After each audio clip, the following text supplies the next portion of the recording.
4.15 총선 사법 공약 점검. 오늘은 군 관련 군사법원과 군 검찰 그리고 국세청 등 행정기관의 행정조사 관련한 공약들을 짚어봤습니다. 세월호 텐트 안에서 유족 등이 음란한 짓을 했다는 차명진 미래통합당 후보 발언에 대해 김종인 위원장이 대국민 사과를 했지만 파문은 가라앉지 않고 있습니다. 경기도가 오늘부터 1인당 10만 원의 재난기본소득 지급 인터넷 신청을 받기 시작했습니다. 관련 내용 자세히 전해드립니다. 전기 쇠꼬챙이로 개를 도살하는 것은 동물보호법 위반이라는 대법원 확정 판결이 나왔습니다. 가축법에선 전살법이 합법적 도축 방법이어서 또 논란이 되고 있습니다.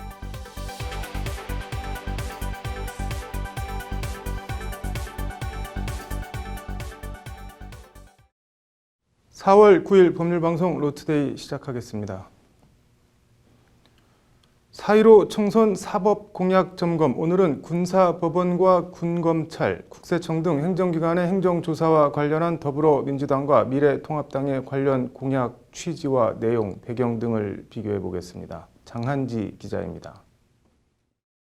여군 초급 장교를 여러 차례 성폭행한 혐의로 기소된 해군 간부 2명에 대해 항소시민 고등군사법원이 1심 유죄 판결을 뒤집고 무죄를 선고했다는 지난 2018년 11월 28일 법률방송 단독 보도입니다. 성소수자 여군 초급 장교를 성폭행한 혐의로 재판에 넘겨진 A 소령과 B 대령에 대한 고등군사법원 항소심 무죄 판결을 두고 논란이 꺼지지 않고 있습니다. 1심 징역 10년과 8년에서 2심 전부 무죄, 어떻게 봐야 할까요? 저희 법률방송이 1, 2심 판결문을 단독 입수했습니다. 한번 보시고 판단해 보시기 바랍니다. 장한지 기자의 심층 리포트입니다. 객관적으로 상대방의 몸을 누르거나 팔을 잡는 행위는 성관계를 시작하면서 수반되는 일반적인 동작이라는 것이 항소심 재판부 판단입니다. 팔목을 잡거나 몸을 누른 행위 등을 폭행이나 협박으로 인정하지 않은 겁니다. 군사법원에 대한 이런 팔이 안으로 굽는 식의 판결에 대한 비판과 문제 제기는 그동안 끊임없이 제기되어 왔습니다. 최근 방산비리 혐의로 구속된 민간인 피의자들은 석방된 사람이 단 한 명도 없는데 현역 군인은 80%가 석방된 게 단적인 예입니다. 이 같은 비판과 지적에도 군은 군 특성과 기강 확립을 위해 군사법원은 반드시 필요하다는 입장을 견지하고 있습니다. 군 나름의 특수성을 인정하고 군기 확립, 또 주의권 확립 이런 차원에서 군사법원을 두기 때문에 하지만 군형법 위반도 아닌 일반 형법 위반의 경우도 1, 2심을 모두 군사법원에서 재판하는 게 맞냐는 지적도 많습니다. 그럼 82%를 일반 형법이고 군형법은 18%. 그러면 절대 다수가 일반 형법인데요. 네. 그럼 굳이 그저 군사법원 둘 필요가. 일단 군사법원은 헌법 110조 군사재판을 관할하기 위해 특별법원으로서 군사법원을 둘 수 있다는 조항의 근거에 설치됐습니다. 둘 수 있다지 둬야 한다는 강제 조항은 아닙니다. 통상 1심인 보통군사법원은 육군은 사단, 해군은 함대, 공군은 비행단급 이상의 부대에 설치돼 있고 2심인 고등군사법원은 국방부가 관할합니다. 그리고 보통군사법원은 법무장교인 군판사 3명으로 구성되는데 법률 전문가가 아닌 일반 영관급 장교가 심판관으로 재판에 관여할 수 있습니다. 그리고 사단장은 이른바 관할관으로 군판사와 심판관에 대한 임명권을 갖고 있고 형량을 깎아줄 수 있는 확인 조치권까지 갖고 있습니다. 실제 이행 여부를 떠나 군 내부 고발자 등은 어떻게든 강하게 처벌하고 그 반대의 경우엔 팔이 안으로 굽을 수밖에 없는 구조입니다. 일선 부대에 두게 되면 그 부대의 이해관계가 많이 개입되게 되거든요. 예를 들어서 징역 10년을 줬는데 관할관이 그냥 면제해버릴 수도 있고요. 1년으로 갈 수도 있고 제한도 없어요. 이런 지적을 감안해 민주당은 정치개혁 공약의 일환으로 군사법제도 개혁을 내놨습니다. 내용을 보면 먼저 관할관 및 심판관 제도는 폐지하고 1심 군사법원을 국방부 장관 소속으로 이관하는 한편 2심인 고등군사법원은 폐지하고 민간에 맡기는 것을 골자로 하고 있습니다. 대법원은 법률심이어서 양형에 대한 심리는 아주 제한적인데 군사법원 양형 판결이 대법원에서 그대로 확정되는 폐해를 방지할 수 있다는 것이 전문가들의 평가입니다. 2심이 바깥으로 민간 고등법원으로 가는 거하고 2심까지를 군에서 처리하는 것은 민간 법원과의 어떤 밸런스 이런 문제에서 중요하죠. 그래서 군 지휘관들은 싫어할지 모르지만 이제 장기적으로 보면 이제 군사법원을 아예 폐지하는 것도 고려를 하고 있지만 그게 너무 충격적이라고 하면 중간 단계로는 적절한 의견 아니냐. 민주당은 군사법원 개혁과 함께 현재 일선부대에 있는 군검찰도 독립성 강화를 위해 국방부 장관 및 각 군 참모총장 소속으로 검찰단을 옮기는 공약도 함께 제시했습니다. 군 특성상 군검찰제도 자체 폐지가 어려운 만큼 일선 부대장에 휘둘리지 않고 독립성을 찾아주자는 취지의 공약입니다.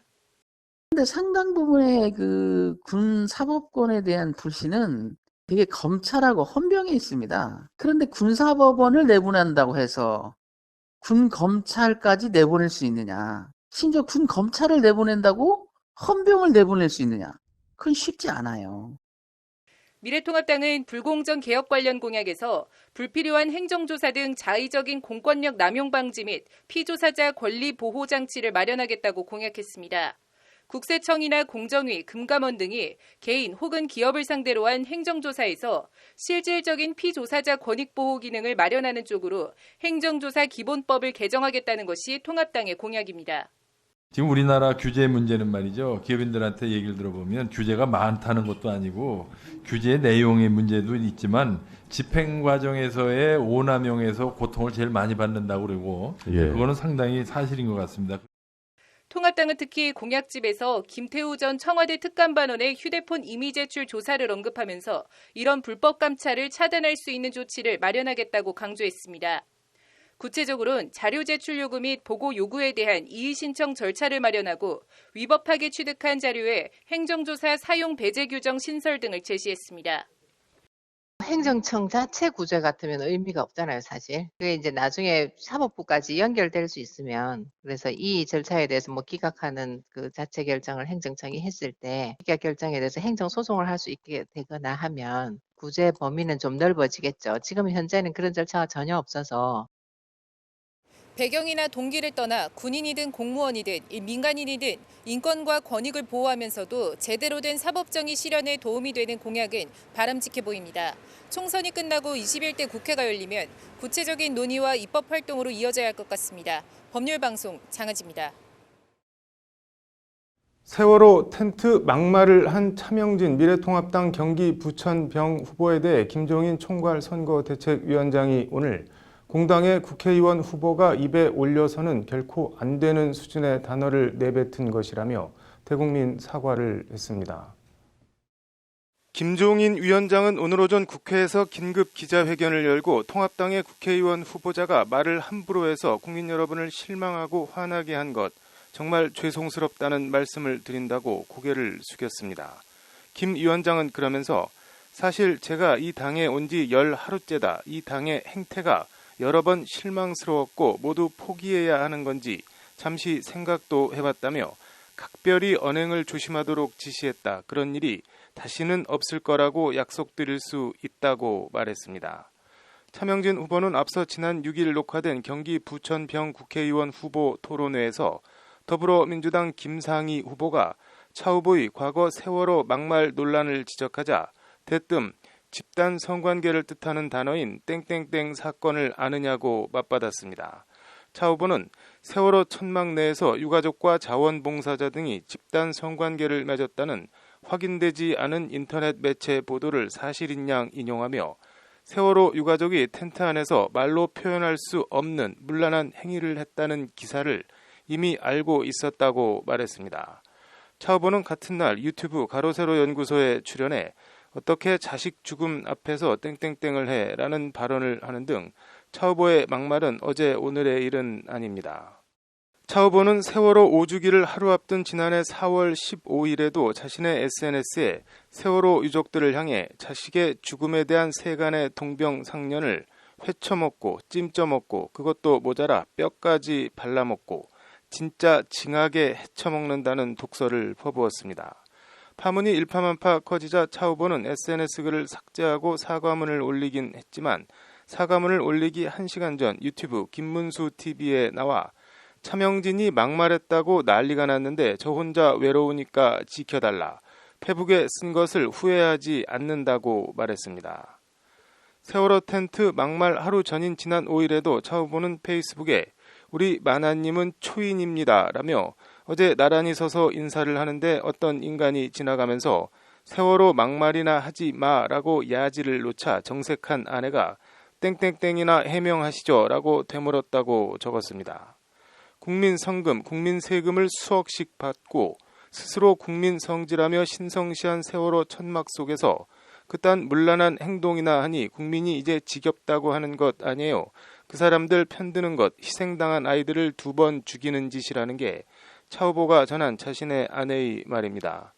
자신의 아내 발언에 대해 차 후보는 그 인간이 꽥꽥 소리를 지르고 달아났다. 꽉 막힌 제 속이 마치 활명수 마신 것처럼 뻥 뚫리는 순간이었다. 나더러 팔불출이라 해도 괜찮다고 흡족해 했습니다. 가히 부창 부수의 전형이라 할 만합니다. 세월호 텐트 발언이 알려지며 비난이 쇄도하던 어제도 차 후보는 페이스북에 저를 눈엣가시처럼 생각하는 자들이 사실을 제대로 파악도 않고 또다시 막말 프레임을 씌워서 저를 매도하고 있다고 항변했습니다. 세월호 사고를 이용해 죄 없는 박근혜 전 대통령, 황교안 대표를 주범으로 몰아 권력을 누리려는 자들과 국민의 동병상련 덕분에 세금과 성금을 받아놓고서 스스로 성역시하는 세월호 텐트 안에서 불미스러운 일을 벌인 자들은 국민께 사과해야 한다는 것이 차 후보의 거듭된 주장입니다.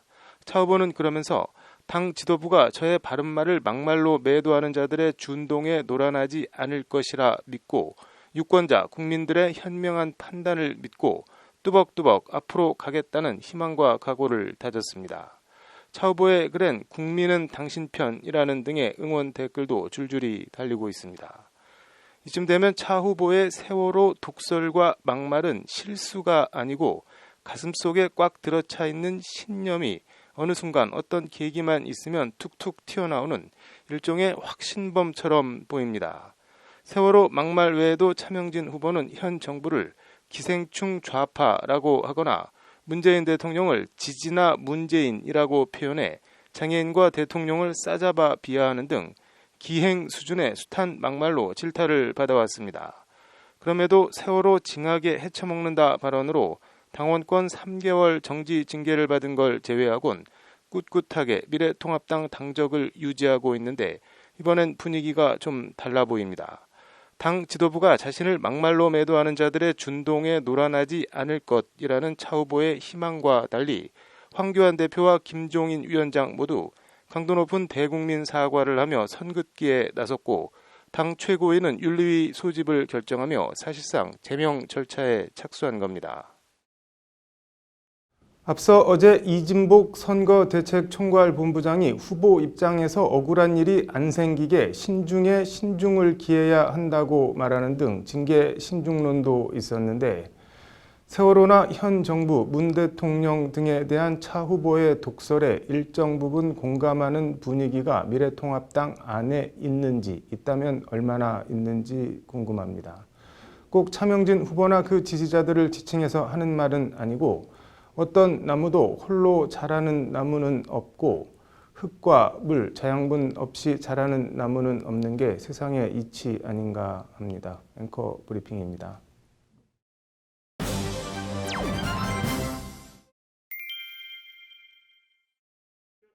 경기도가 오늘부터 재난기본소득 지급 인터넷 신청을 받기 시작했습니다. 오늘 검색어로 보는 법조 뉴스에선 경기도 재난기본소득 얘기해 보도록 하겠습니다. 신세아 기자입니다.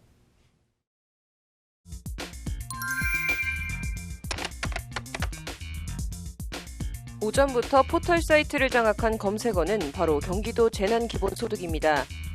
경기도민이면 누구나 10만 원을 주는 재단 기본소득이 광역자치단체 가운데 처음으로 실제 지급 접수가 시작되자 폭발적인 관심을 받고 있는 겁니다. 앞서 이재명 지사는 어제 기자회견을 통해 혼란 방지와 행정력 낭비, 주민 불편을 최소화하며 신속한 집행으로 경제 효과를 극대화하기 위해 경기도 재난기본소득과 시군 재난기본소득을 함께 지급하기로 결정했다고 밝혔습니다. 경기도와 별도로 지급 준비 절차가 마무리된 용인, 성남 등 노대 18개 시군의 재난기본소득도 함께 접수를 받아 지급하기로 한 겁니다. 아직 준비가 안 끝난 다른 시군들은 추후 별도로 접수를 받아 지급합니다. 그런데 재난기본소득 접수 시작과 함께 재산이 6억 이상인 사람은 재난기본소득을 받을 수 없다는 등의 허위 정보도 덩달아 급속히 유포되고 있습니다. 일단 경기도 재난기본소득은 소득이나 재산과는 아무 상관없이 2020년 3월 23일 24시 이전부터 신청일 현재까지 주민등록상 주소지를 경기도에 뒀다면 누구나 지급받을 수 있습니다. 단 기준일 이후 경기도로 전입한 사람은 지급 대상에서 제외됩니다.